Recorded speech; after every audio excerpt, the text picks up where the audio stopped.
Good morning. We're going to be talking today about longevity. And one thing I want to explain about the word fitness.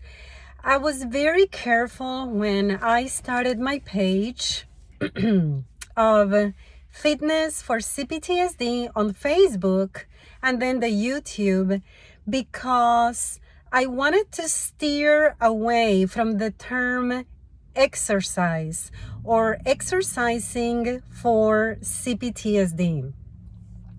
The word exercise is very limited. It's very limiting. It only refers to exercise, right? Anaerobic, aerobic, cardiovascular, however you want to name it. Exercise means just that. However, when it comes to fitness, fitness encompasses so much more. And so I was very careful when I chose that name for my page because I wanted the viewers and those people following the page to understand that in order for you to combat any kind of anxiety disorder or stress-related disorder or trauma or panic, you have to be fit. And fit is not just about working out, but it has to do with so much more. And I have put a list together for you, which I think is going to give you a pretty much full picture of what I am saying. So let's start with the one thing that we all know, right? Messes you up and messes with your head and with your body, and it makes you, I hate to say makes you gain weight, but basically there's a direct relation between the two, stress and obesity. So again, we're talking about stress here. You have to learn to keep your stress levels down. That's something that can only come from you. Nobody else can do that for you. And there are many ways in which you can practice mindfulness. You have to live in the present. If you're stuck in the past, you're gonna get depressed. If you are obsessed with the future, you're gonna get anxiety. If you begin to gather too much information, you might get panic. You might lose your internal compass as to where to go next. That's going to recycle your anxiety levels. So that's something that you do not wish to have. So you want to practice mindfulness. In addition, remember that there are going to be some situations or people which might be causing you stress. And a part of maturing and growing up and expanding and becoming better, a part of that has to be to decipher and to figure out what exactly is causing your level of discomfort or your stress or your anxiety. And so one thing you have to remember is you're not going to get better in the same place with the same environment or a similar environment in which you got sick to begin with. Let's say that you got sick in a hospital. Can you get better in a hospital? The answer is yes. But you're gonna have to change some things, aren't you? Right? The same thing happens with, let's say that you are painting the walls in a very enclosed room where there's no ventilation. And all of a sudden the fumes are getting to you. The fumes of that paint are getting to you. And you begin to get sick. Do you think you can get better by staying in that room? Or do you think you're gonna have to walk out of that room and get some fresh air in order for you to get better? I know you know the answer to that. The same thing happens with stress. If some people, if some situations are stressing you out, you cannot get better by staying there, right? So you have to also identify what's happening, because if you have emotionally parted ways with those people but you're still surrounding them, then you're not doing yourself any favor, and vice versa. If you're not around them any longer, but you are still emotionally attached, or they are floating in your head, you're not doing yourself any favors either. Parting ways means emotionally and physically in order for you to get well. The second thing, community involvement, social circles. And this does not necessarily mean that you have to work at the local kitchen or local soup kitchen every week in order for you to be involved with the community. It means a connection. You have to stay connected. You cannot isolate yourself. Let me take that back. Sometimes we have to isolate ourselves to work something out, but you have to make sure that that is a temporary status. It cannot become your norm. You should never isolate yourself for too long. It's okay to isolate ourselves when we have things to figure out, we have things to work out. When we're ill, definitely, if you get COVID, you want to isolate yourself, right? But for the most part, you don't want to isolate yourself, right? You have to stay connected.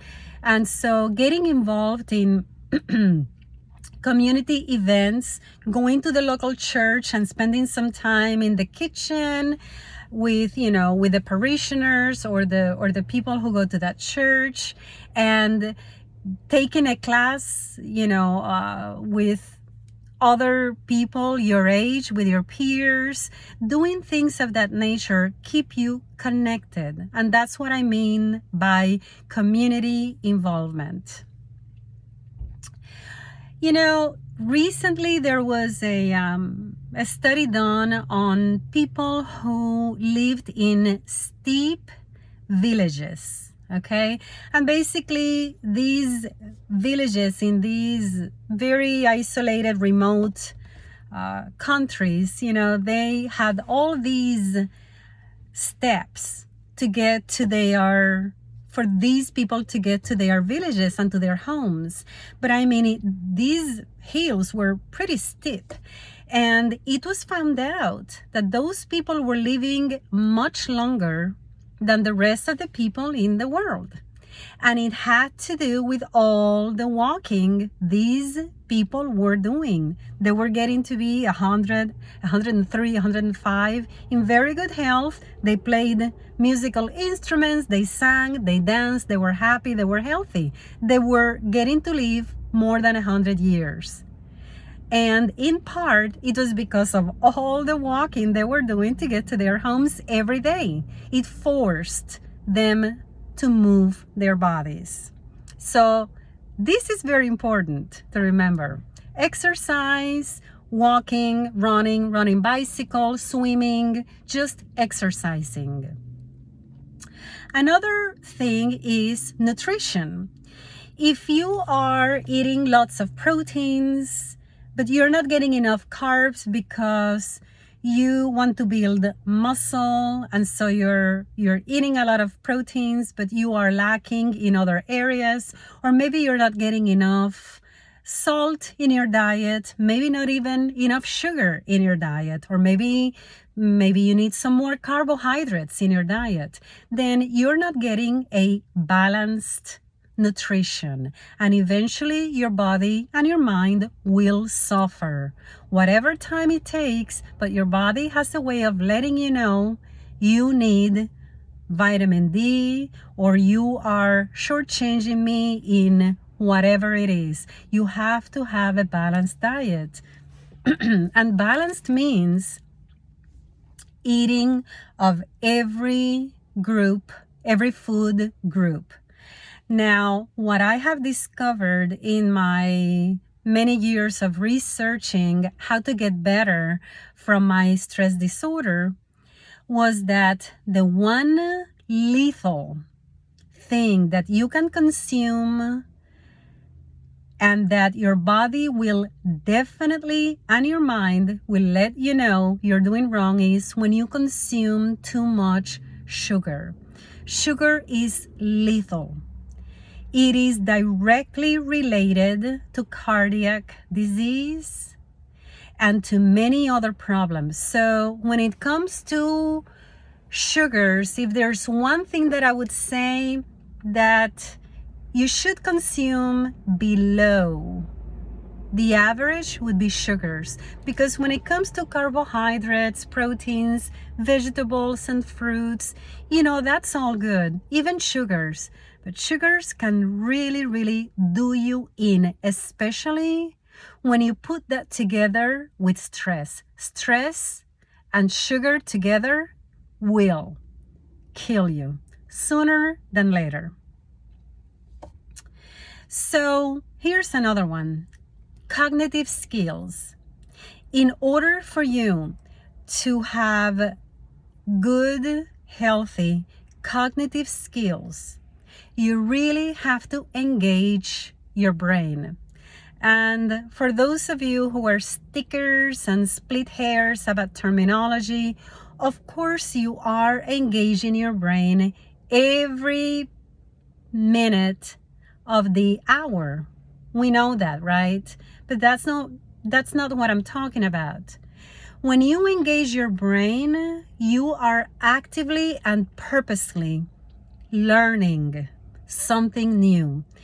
It could be that you decide to read one book a month, or maybe you're learning a new language, or maybe you decided that you want to learn how to play a new instrument in your older age. Or maybe you are doing crossword puzzles every day. This is all wonderful for your brain, but you have to actively and purposely engage your brain every single day in something new. Challenge your brain, because if you don't, you will develop dementia. And if you don't have the cognitive skills, you're going to lead a shorter life than you were designed to, but also you might suffer a brutal death.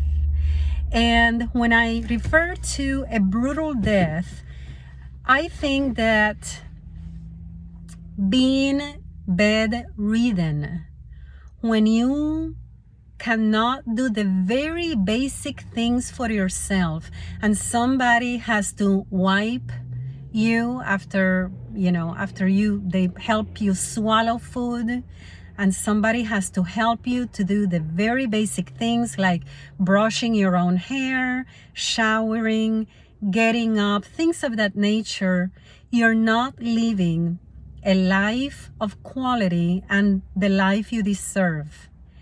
And this all comes from not engaging your brain, having a poor diet, unhealthy lifestyle, and many other things that we're discussing in this video.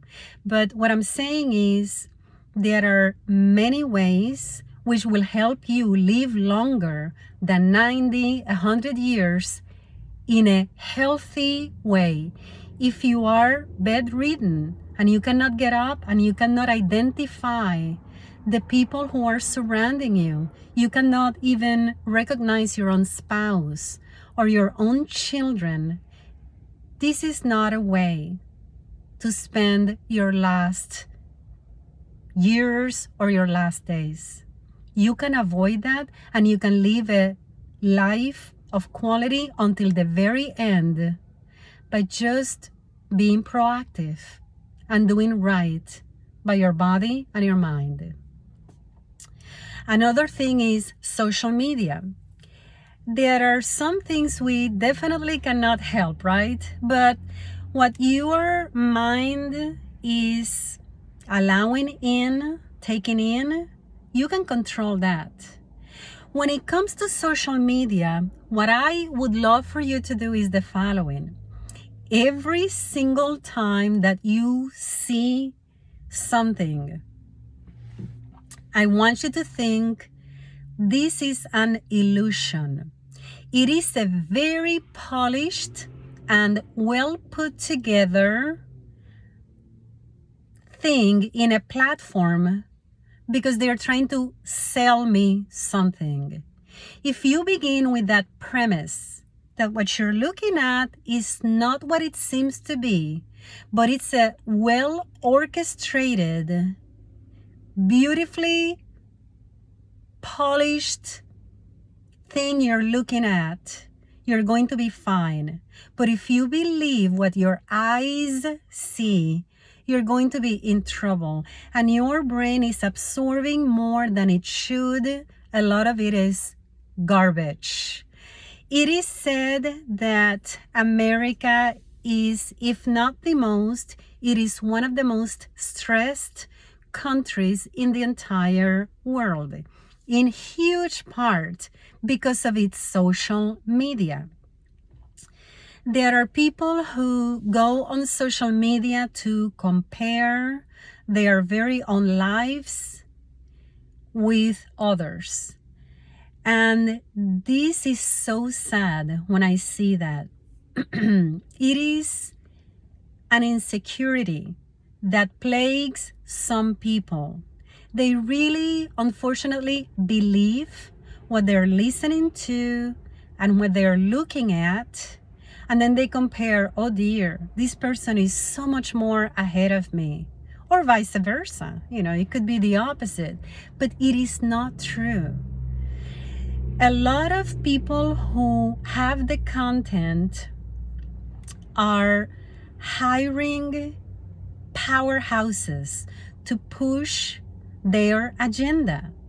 And these powerhouses and PR companies are making mega dollars pushing these agendas that are not even being honest or real about the material. But those PR companies don't care. They just don't care because to them it's all about the money.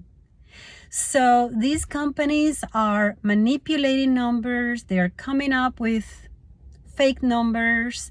They are putting out information that is really not helping out much. And you, as a smart consumer, you have to learn to decipher between reality and falsehood. And there are many channels on YouTube that are authentic and legit and reputable. And there are many accounts on Instagram or Facebook, TikTok. I've never been to TikTok, but I'm going to include it in there. Twitter, or well, now X, right?